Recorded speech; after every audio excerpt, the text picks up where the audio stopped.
To President Kerwin, Provost Bass, Dean Romzik, the American University Board of Trustees, and distinguished members of the faculty, it is an honor to be here at American alongside the wide array of accomplished alumni, special guests, family members, and friends gathered here today.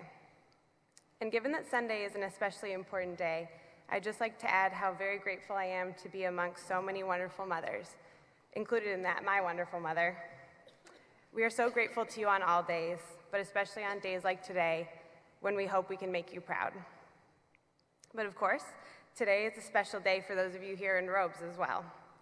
And it is such a tremendous honor to be here with you all, my classmates, the class of 2017. And indeed, honor is the theme of the address that I'd like to give here today. To be honest, when I set out to draft this speech, I did so with a bit of anxiety.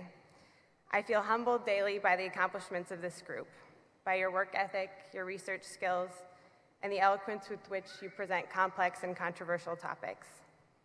You hold jobs that have real significance in the world, and ambitions that shake the very foundation of this public sector that we care so much about.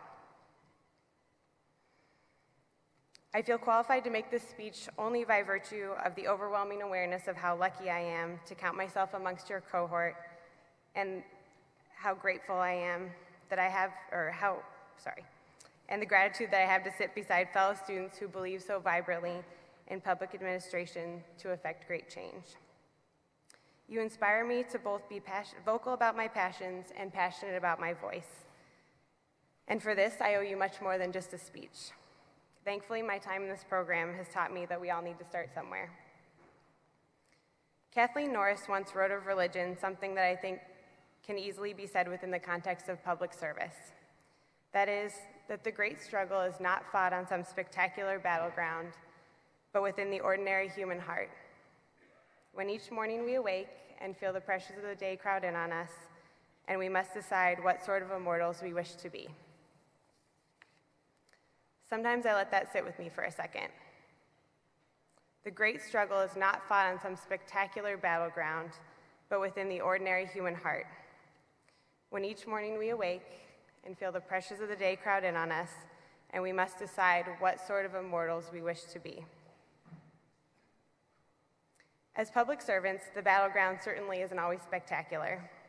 For many of us, it will take place behind a desk, in front of a laptop, at the other end of an email. But Norris's emphasis on the mundane is something that should resonate with us, the street-level bureaucrats, the policymakers, the executive directors, and the analysts. We are uniquely positioned in this field to wake up each morning, sigh at the metro delays, and choose to live out our legacy in the service of others. So while the pressures of everything from perpetually malfunctioning technology to changes in administration can crowd in on us, as they have a tendency to do, we as students of public affairs know that amidst all of those pressures is a noble choice. And each day we choose to work for the public good above all is one step closer to becoming the immortals we signed up to be. Public affairs students of 2017, I know you to be humble and graceful. You are the echoes of JFK's call to action. Ask not what your country can do for you, but what you can do for your country. But today, as you sit here in all of your brilliant red, white, and blue regalia, I want you to take a second to celebrate your achievements and to bask in the confidence that comes from knowing that you are now armed with a degree from one of the most premier public affairs schools in the country. You braved the late-night classes and you swilled the coffee. You crafted the memos and cut down the briefs. You labored over presentations and respectfully disagreed over group projects. You spoke up in class and sat fixated and potentially confused by all the data put in front of you. But ultimately, what you did is simple. You prevailed. So please honor yourselves today. Honor the sacrifices that you made to wear that cap and grasp that diploma, and honor the lessons you learned, either through success or, more importantly, through failure.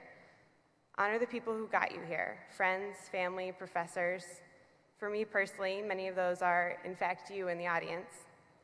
But most of all, pay homage to the honor that you are pledging to uphold by pursuing a career in this sector. Today is your day, and tomorrow, well, tomorrow we know you will live for others. Congratulations, SBA class of 2017. We made it, we did it, and we live to serve another day. Thank you.